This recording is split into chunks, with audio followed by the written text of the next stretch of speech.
Y'all who are young now, I'm telling you, enjoy your youth. Be responsible, make responsible decisions because once you get older, and I'm telling you, it happens faster than you think. You might think, okay, right now I'm 16, I'm 18, I'm 25, 30 years old, and I got all of these years ahead of me. And first of all, you don't because nobody knows how many days they have ahead of them. I'm 57 years old, and you can be 32, and I can have 20 years left of my life, and you can have 2 years left in your life. That's just the way the world is. But if you're young, be responsible, man. Make plans and provisions, man, for you to be able to live by yourself. Because at the end of the day, I'm telling you that a lot of young people don't think about this because you got some young people that still stay with their parents, and if they don't, they depend on their parents. I know a lot of kids like that. At some point, you're gonna have to learn to depend on yourself because your parents not gonna be there to help you.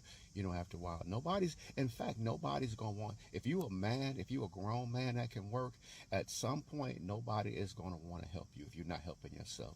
If you're a grown woman and you're able to work, at some point, I don't care how cute you are, how fine you think you are, ain't nobody finna give you that money and you don't want to do nothing for yourself. At some point, you're going to have to grow up and start making responsible decisions, even at an early age. I made a lot of irresponsible decisions at an early age, and it still affects me to this day. One of those decisions is an armed robbery that I committed, and I still carry that felony to this day. Make sure you make the right decisions in this world because at the end of the day, all you're going to have is you.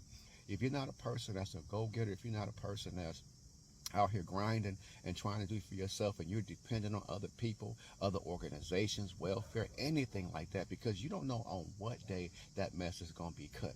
And you have to learn how to live, man, and learn how to live without depending on people, right?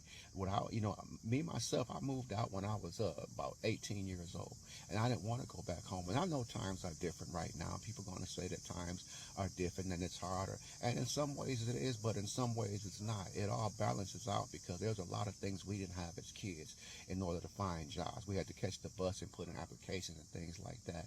But for y'all these days, man, make responsible decisions because it's going to affect not even your future way down the line, but some of these decisions can affect your immediate future. They can affect your immediate future. Make sure you use wisdom at a young age, right? The Bible never talks about, as I'm concerned, talks about being smart, but all through the Bible it talks about being wise. And wisdom is a thing that you want to carry your whole life.